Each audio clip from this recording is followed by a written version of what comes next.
That's first.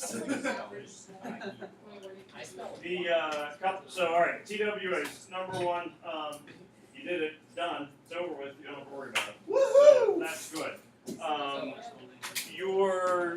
I do not have them all graded yet, so I can't tell you averages, and I haven't punched them into the grade book or anything like that. I'm not disappointed with like where they are. This is total guess. My guess is once they all get put in, and when I say class averages, I'm talking, because you guys are a little bit different in the sense that there's only 14 of you, so your numbers can kind of get skewed a little bit more. But my guess would be when you look at all 60, however many of them are, we'll probably be sitting somewhere around the 80%, which is usually where I kind of like for them to be. Can go up, can go down, but they're usually somewhere in that range. So there wasn't anything that I've read thus far where I've gone, wow. John, we need to have a conversation about your English future, and Mrs. Burns is a lovely teacher, and you will have a nice time in Honors American Literature listening to books. Have you read them yet? I've read this class, yes. Well, then I'm not done with ninth period yet. So there's no one at this point has to worry about that, note, see me after class at the bottom thing. So number one, that's good.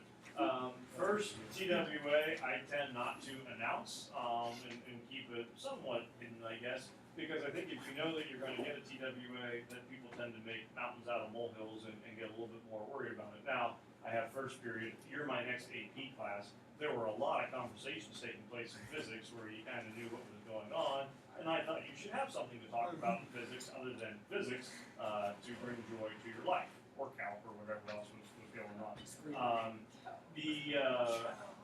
You were going to finish Heart of Darkness for next Wednesday. There will be a reading check quiz. That reading check quiz is not going to be a 40-minute essay. It should take us like 5 minutes, and then we can move on. It's atypical, unusual for you to have a TWA as like a reading check quiz. I just told Noelle and Grace, never use never and always when you're making claims. So I'm not going to say you will never have another one, but it certainly is not a typical thing that would happen. And I don't even say that knowing that you will have another one for this particular book on this particular day. Yes, sir. At the top of the paper, it says something about like 1/3 the essay. What does that mean? Anytime I give you a TWA, I have it structurally look like the essays that show up on your AP exam. So on your AP exam, you have 3 essays to write in 2 hours. All that is saying is that that one essay will be 1/3 of your essay score on the AP exam. So you have a rhetorical analysis question, which you did. And that was not a real AP exam essay. Your AP exam actually would be nonfiction, wouldn't be work of fiction. You have an argument question, which we'll talk about, and then you also have a synthesis question. This is where people get confused, especially if you're in A-Push or you took world history or you're in Euro. Because the synthesis is a cousin of the DBQ, document-based question. It throws people off because the DBQ is worth more points than the little open-ended essay questions that show up on those tests. But for us, not all 3 are of equal value. So all that 1/3 is saying this question is worth as much as the others. When you take the AP exam, you have 3 essay questions in 2 hours. 2 hours is 120 minutes. So it breaks down to roughly 40 minutes per question. So us doing 1 essay in 40 minutes is actually pretty good because that mimics what you do on the AP exam. Some people are going, my hand hurts. Yeah, you just wrote an essay in 40 minutes. So one of the reasons why we do a fair amount of TWAs is so that, mentally you're better prepared for it, and physically your hand's not cramping up. Where if we typed everything out, it's a whole other ballgame when you got to condense them into 40 minutes. So TWAs and formal essays are 2 different entities. There's a lot of similarities, and we'll talk about the essays in detail on Monday. Noelle is going, so when are you going to pass them back?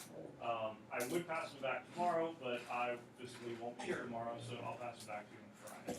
So Friday you'll get them back, but then you're going to be peer editing your rough draft, but I'll give it back to you so you can look over it, and then on Monday we're going to talk about them and kind of explain those nuances of TWAs versus take-homes and all that kind of stuff with the AP exam.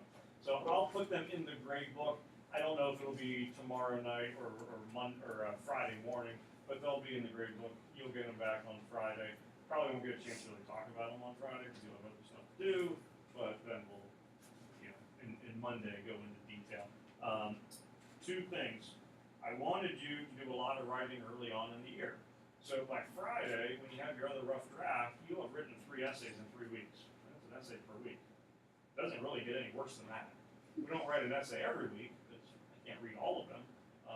But 3 essays in 3 weeks, hey, if you're still standing and surviving, then you're probably going to be okay.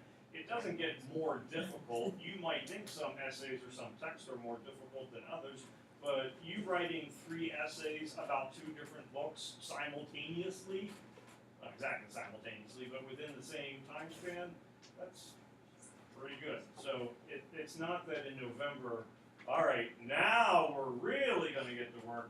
It's going to be the same kind of pace stuff that we're doing now. So I don't say that as watch out, here it comes, but more of you're okay still, you don't need to worry about it.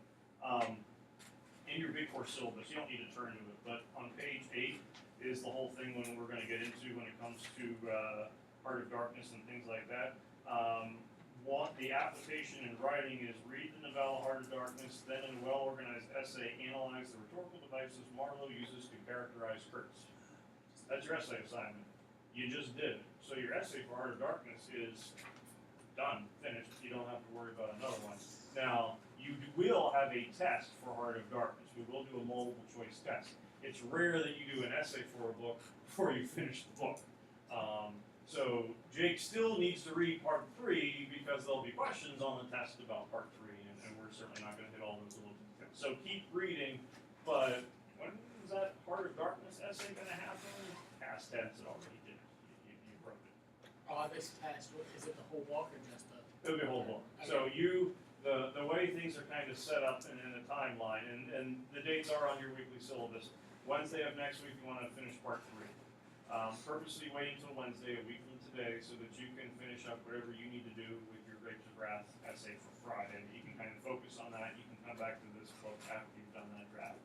Thursday of next week is when you're going to submit your final copies for Grapes of Wrath. Wednesday, Thursday, both days in class, we'll be talking about Heart of Darkness, part 3, and then we can kind of make connections with parts 1 and 2 as needed. And then on Friday is when you'll be doing it's multiple choice, it'll be a Scantron type test for Heart of Darkness. Okay. Okay? For tomorrow, and now he's like shooting an elephant, in your Bedford Reader, I put the page numbers, I think it's 645 to 651. There is an article, it's called Shooting an Elephant. It's about George Orwell, who wrote Animal Farm, some of you might have read that one. It's about George Orwell shooting an elephant. George Orwell was a British police officer in the 1920s in Burma, which is by India. So part of like colonialism, imperialism and colonization and things like that. So it's an account of him shooting an elephant. It's like non-fiction account, but there's serious doubt as to if it really happened or not. So it's more like allegorical in nature. I'm not going to be here tomorrow, as I said. Tomorrow, I think it would be a good idea for you to read the article in advance. Have your Bedford readers with you. You're going to be able to work in small groups on AP-style multiple choice questions that are about the article, and you want to have the article with you so that you can kind of refer back to it. The one thing that's going to be a little bit different, and a lot of things could go wrong, is you're going to answer this in like quiz form through Google Classroom with iPads. So I'll have the web address. I don't know if the app is on the iPads themselves, but I'll have the web address up there. You are smart people; you'll be able to figure it out. The form will show up at the top of the screen. It'll go, shooting an elephant quiz. The one thing that you have to make sure is make sure that there is not someone else logged into Google Classroom that you are logged into Google Classroom. Because with the iPad, the class set's not like Sean's iPad, Justin's iPad, Jake's iPad. You just hit the home button and you're there. So if whoever's in that seat, I can't think, period 1, takes the quiz, you log on, you're still in their Google Classroom account, it's going to go, you can't do this, you already completed the test. So you just want to make sure that there's a little S for Sean, Google account up at the top. You log yourself in, then you'll be okay. So it's 15 questions total. Finish it, you submit, end of period, good to go. Tuesday of next week, we'll talk about those questions in detail. So I'm not doing it as like a busy work thing, but gives you a chance to answer them, then we'll go over them in more detail. So Monday, we'll talk about essay, Tuesday, we'll talk about multiple choice, and then we'll get back into part 3. Any questions? Friday, rough draft, it's gonna be like the same thing we did last time, when we didn't hear the forms, we good. She's at the bottom of the milkshake, making that slurpy sound. But it's not a milkshake, and she's at the bottom. So it's really not like that. Oh, essays are due next Thursday at midnight, correct? Like Yes. Friday midnight, Thursday midnight.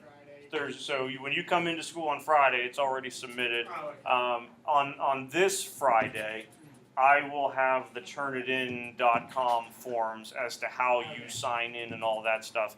Years past, we've always said just use your old account. I would create a new account this year with your new Gmail just so you don't confuse yourself, Okay. with everything. But I'll give you that form, class code, so I'll give that to you on Friday. That'll give you plenty of time to make sure you can log on, create an account before you actually submit on Thursday. Allie? Okay.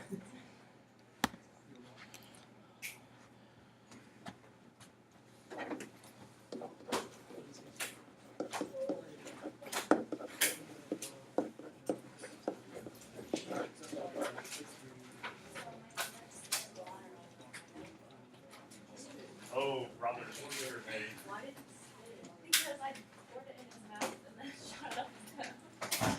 Little Lucas.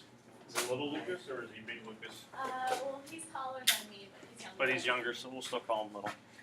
All right, we've never really gone into talking about a book before. Like we've talked bits and pieces about Grapes of Wrath, but it kind of left you on your own with that one as the summer read. The way that this usually goes, we start off with what do we need to clarify so that we're at least, I'll say on the same level, same plane, but we're all in the same ballpark. And then we'll go into detail about certain things and tend to look at more figurative, symbolic layers of stuff that happens. But are there any like things that we need to fill in the blanks for, whether it be characters, locations? This doesn't make sense. I think I got this right, but did I not miss all that kind of stuff? Okay, why when they're like being attacked by the natives, why does Marlowe keep going if he thinks Kurtz is dead and is Kurtz dead? So you're talking about when we're going from Central Station to Interstation. Yeah, like Before the end of part 2, Yeah. when spears and arrows and all like that kind right of stuff. At that part, Okay. So like, why keep going? yeah, like he thinks Kurtz is dead. That's all.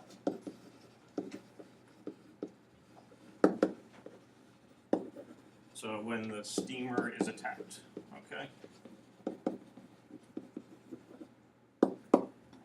I want to see if we have any other questions because sometimes they might kind of link together. So I'm not ignoring an answer. Kobe, did you? It linked to. Okay. Santa Cruz. So what was your? I was saying I was also confused if Kurtz was dead. Okay. So is Kurtz dead?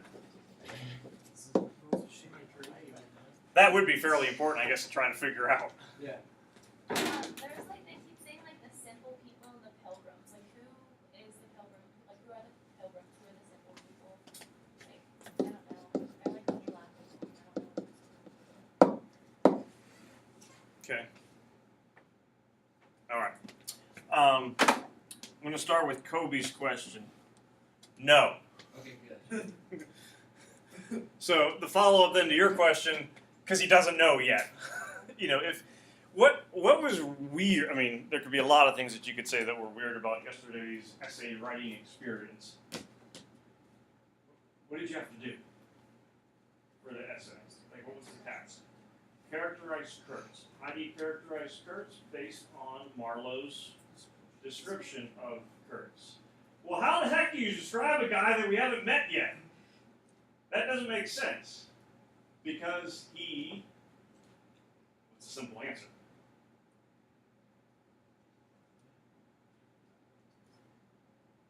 He is. I've always wanted to do a I've always wanted to do a one-question reading check quiz for this book, but I've never done it. And it wouldn't work after first period. I'd have to the narrator of the book? Isn't it just a guy on the boat? Guy in a boat who that narrates while the story. It's Yeah. story. You're wrong. Just like Cal. Okay. Where's the book open? On no, that's the secret share, Oh, but you're even wrong there. You tried to be. and that was page 19. Book opens on the Thames River. Where's the Thames River? Thames River's in England, London, okay? So you have this boat, the Nelly, that is floating along the Thames River, and then your narrator is talking about who's on the boat. There's the captain, there's the lawyer, there's Marlowe sitting Buddha-like style on the boat. And the narrator, and Sean, I think you said unnamed narrator, we don't know who this guy, we know he's a guy, we know he's a sailor on a boat, but he has no name. So we have an unnamed narrator who then kind of gives you this whole account of them sitting on this boat on the Thames River. The unnamed narrator talks about the glorious Thames River, all the history, mentions Sir Drake and Franklin, who were great explorers, not Benjamin Franklin, John Franklin, who went to the North Pole and then he died. There was a mutiny, but it happens. But they're great explorers, talks about the wondrous history of England, and then that voice chirps in, and this too was one of the dark places of the earth, and then Marlowe goes into his story. Marlowe's story is a what? It's a flashback. So he can describe Kurtz in part 2, before we've met Kurtz, because he's telling a story about Kurt, so he's already seen him, and now he goes into this whole account of it. So it's weird to think that Marlowe would be describing a guy he hasn't met, but he's telling us about this experience to a guy he's never met. Who's he telling the story to? Marlowe's telling it to the unnamed narrator, and then the other people on the ship as well. So the structure of this, because the unnamed narrator will come back, and, you know, he does come back throughout the course of the story. You know, he'll talk about, and the boat rocked, the lawyer yawned, you know, something like that. But he frames the whole account. So the literary structure of this is a frame tale, where the narrator frames kind of like a secondary narrator within the course of the story. Emma going, Marlowe's the narrator. Yeah, he's the narrator for most of it. Technically, that unnamed guy is the one at the beginning and the end of the book, from first page to last page. So this unnamed narrator, is he telling the story after all this happened? Yes, because Okay. Marlowe's all, you mean like the whole thing in the Congo? Yes. Yeah, because, I mean, Marlowe's on the ship with them. Mhm. Marlowe's telling, you know, it would be like, one day I was sitting in class, and Mr. Kane went off topic and talked about his high school year, and this is what he said, and then I start talking. Oh, okay. So all those events have already happened.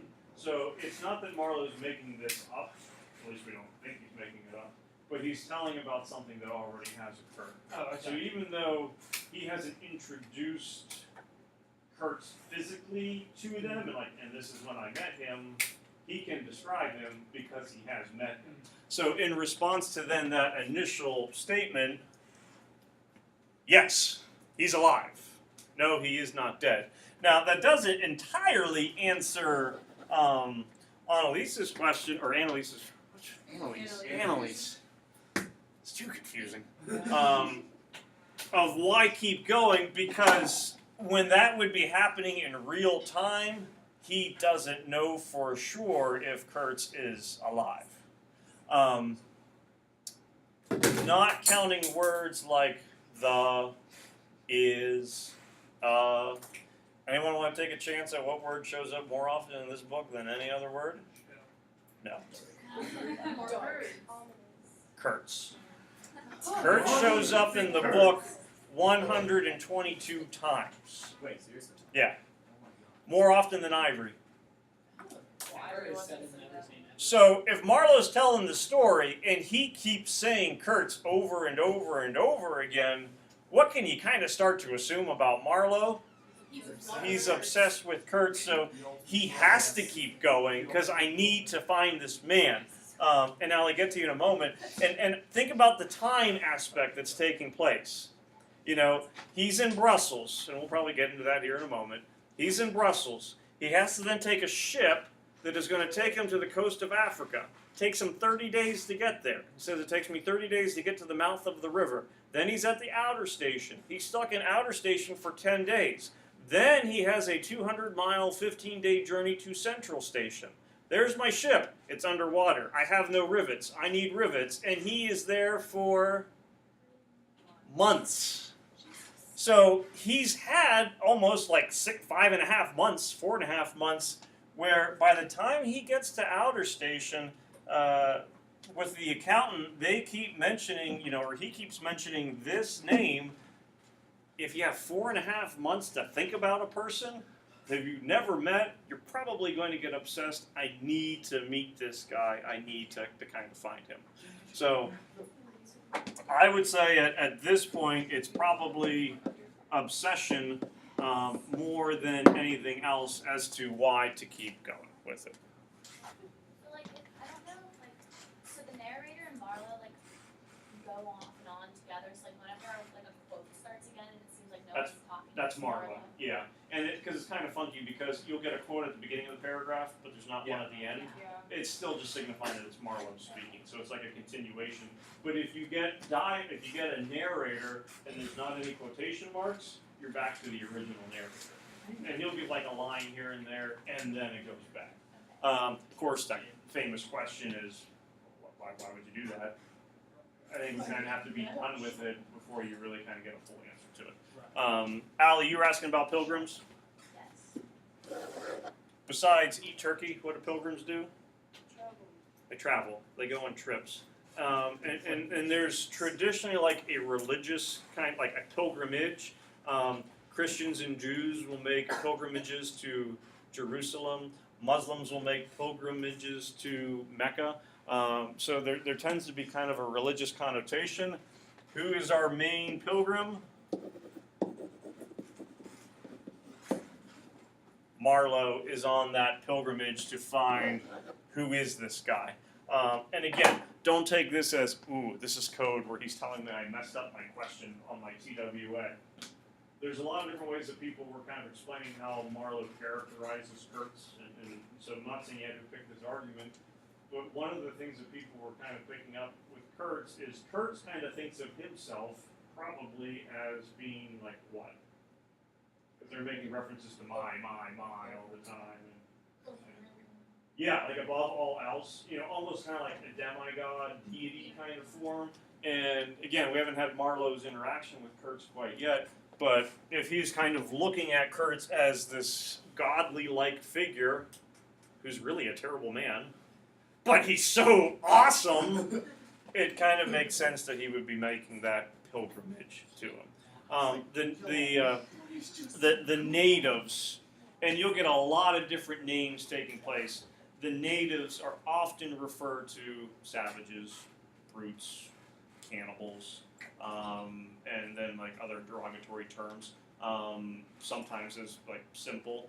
I would say though the character that Marlo really finds to be most simple-minded is probably the station manager at Central Station, the middle one. He does not like him. And so that's one that, I don't know if that's the exact one that you were maybe thinking of for reference, but he really looks at him as being like a papier-mâché dummy. There's nothing in there. There's no substance to the man whatsoever. So who almost like was that manager on the boat then? Like just When they're going to Interstation? Yeah. Yes. Yeah. So that guy's with them. There's a whole crew of them, but yeah. All right. Any other questions? All right, we're good. Yeah, we figured it all out. What do you think about you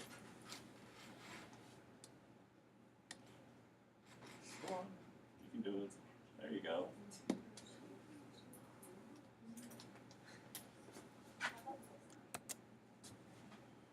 That as a title. What's it mean? Like, what are possibilities? We don't know. But, like, what could be the heart of darkness?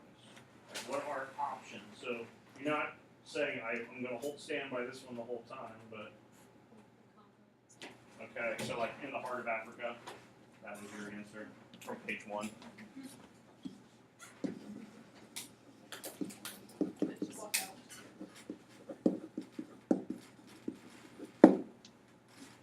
Kobe, was that yours too?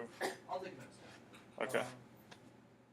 I think it's referring to like Marlo's mental state as he goes into smoking. Okay.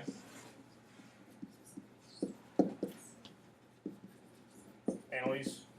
I was gonna say that it was supposed to be like the evil of the Western world trying to colonize and like exploit the concept. Okay. Can I say evils of imperialism and that'll be okay? Yeah. All right.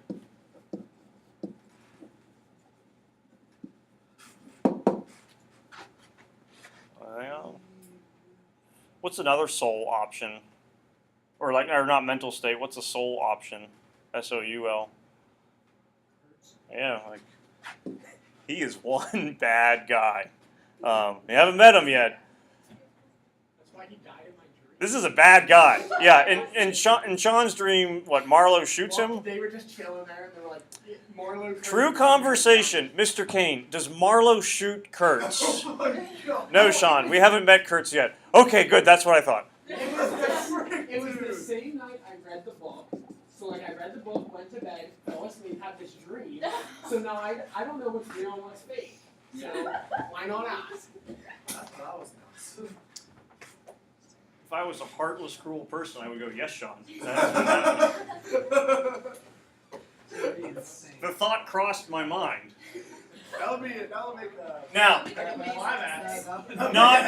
not trying to identify one is truer than the other, because it's purposely a very ambiguous title, and I don't mean ambiguous in the sense of vague, general, but ambiguity when used well, multiple meanings can effectively be derived from it, can certainly be well supported.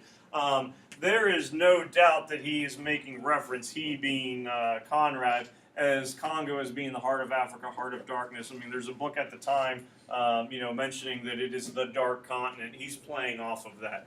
Marlo's mental state is certainly, you weren't supposed to make an R. Okay, just stay there. Marlo's mental state is definitely kind of in flux. How can you admire, adore, revere that man? And we don't quite know yet.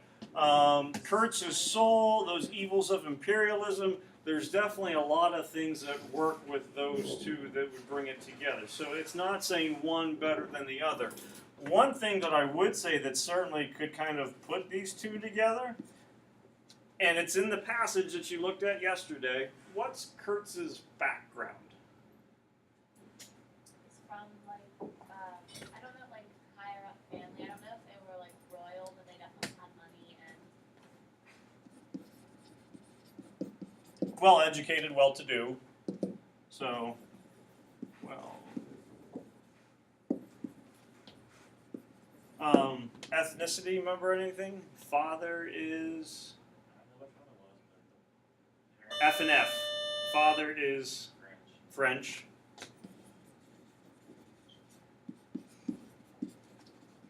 And then you said the other one, mother is English.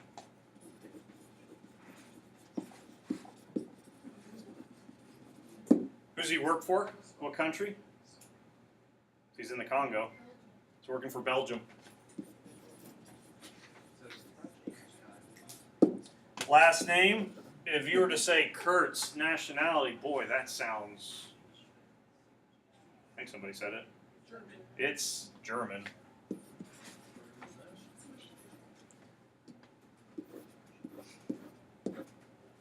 Symbolically, what is Kurtz? He's an embodiment of Europe, of imperialism. What does Kurtz do? Get more ivory than anybody else. Why would he be there? I don't. Why is he a bad dude? Because I'll do whatever it takes to get the job done. He's not worried about the souls of other people. He's not worried about his own soul. He is solely worried about extracting the resources, the ivory. Yes, that's a pun. Congratulations, you passed 10th grade. He is solely worried about getting whatever he can out of there. So Kurtz certainly would be an embodiment of Europe. So if you make the statement, and I would certainly agree with it, Annalise was going, hey, Heart of Darkness could be the evils of imperialism, it could be Kurtz's soul, those things. Yeah. Go back to the narrator. This is a wonderful place. I love England. And then Marla goes, this too has been one of the dark places of the earth. What's England? It's part of Europe. Yeah, and Kurtz is from there. So he certainly ends up being kind of like an allegorical embodiment of all of those things.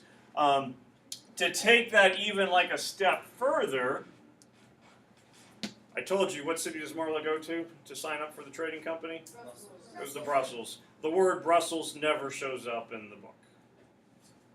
Do you remember how he refers to Brussels, though?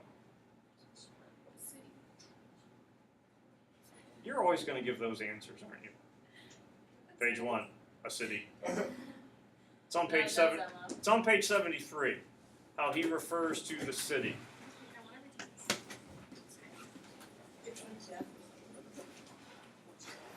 In that ballpark. Is it a coffin? White.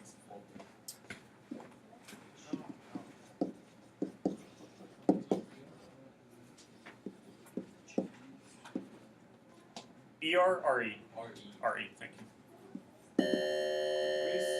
S-E-P-U-L-C-H-R-E. The pronunciation that you actually get, the U kind of disappears. Sepulcher. A whited sepulcher. Anyone know what a sepulcher is? No. Yeah. It's a It's a tomb. So when you say death, coffin, all those kinds of things, yeah, you're kind of leading up to it. It's not a gravestone, but it's like kind of like that mausoleum type, thing. What does it house? Dust and bones. The phrase "whited sepulcher," some folks, and I'm not expecting that you were going, oh, I know this, but some folks will recognize as biblical allusion because it's a phrase that Jesus uses in parables in the New Testament. Book of Matthew, he's talking about Pharisees, and says, you too are like whited sepulchers. It's whited, meaning, how does it look on the outside? White, clean, beautiful, pristine, pure, looks beautiful. But when you get inside, what do you have? Go back to the description of Kurtz. A lot of you are looking at imagery and his head. Large frontal lobe, and he was impressively bald. And you're going to get more of this kind of later on, where he is basically all white, pale. What has he been consumed by?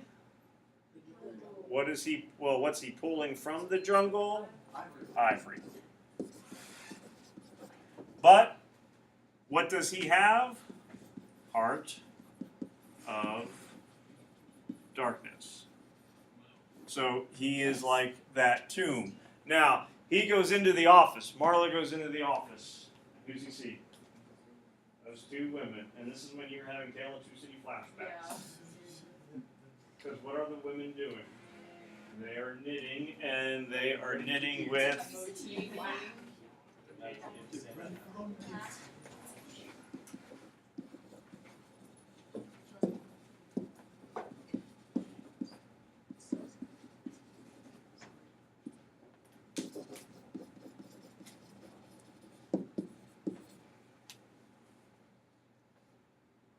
Not allusion to Tale of Two Cities, but think Hercules, Walt Disney movie. Oh my god, the three wishes. They're not the witch. Well, I mean, they kind of are witch. The Fates. I just watched that movie like that. I only watched like the back half of it. Seriously? It's really It's good. such a good movie. What do effective teachers do? They relate to their audience, even if it's a Disney movie. Do the best that we You don't can. like Disney movies? Lion King. Disney corrupts America. Well, you're not wrong. When I went to Disney World, I stepped over the threshold of hell. Well, I mean, there were like a lot of little screaming kids. And Mrs. Kane would go, "How can you say that? Look! How can you not say that? Blindly throwing money. No one's happy here. Except the people who own it. Materialism may as well be like pulling ivory from the Congo going to Disney World." What do the Fates do? I'm so done. They cut pipes. They cut their light string. They Cut the light string. What are they knitting with? Black yarn. Whose life string are they cutting? Pretty short.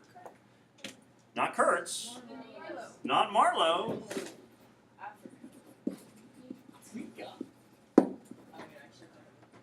The natives. Is there anything I need to grab? No. Okay. It's like foreshadowing how they're going to take everything away from them. It certainly, yeah, like you could say foreshadowing, you can say, symbolic, allegorical. There's certainly a lot of things coming back, and Conrad plays with this black-white imagery quite a bit. He plays with a lot of contrast and juxtaposition. Thames River, big deal. Congo River, big deal. White and black plays with all the time. You have the fates, and certainly they are determining the fate of Africa, pulling their resources, taking the white out, cutting all the little black strings as they're going to die. He goes to outer station, and what does he find remarkable about the accountant? He's dressed all in white collared shirt, like he's impeccable. The presentation is wonderful on the outer station. What do you discover as you go deeper and deeper into the darkness? You get to Central Station. There's a brickmaker. He doesn't make bricks. There's your boat. It's underwater. How do you fix it? Need ribbons. Where are the ribbons? They'll get here eventually. It's a model of inefficiency. But how does it look? Wonderful. Now, think about the notes that you folks did with imperialism. What are one of those two reasons why imperialism comes off as being a positive thing? White man's burden, Christianize the heathens, all those things. It looks good, white sepulchre, but when you look at the reality of it, what is it? It's bad. Does Europe recognize this? For the most part, probably not. And again, kind of like with that symbolism, you have a painting.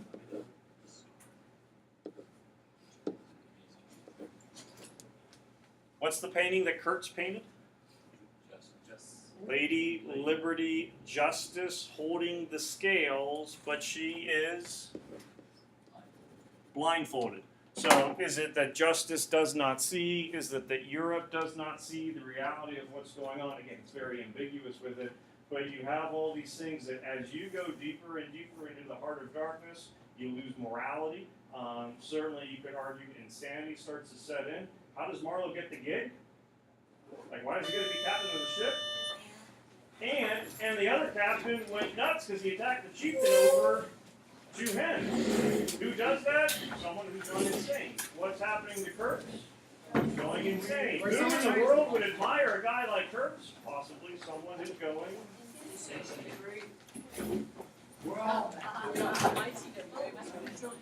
This paint. Yep. So consistently, just like breaks around, like as like them not like using real words.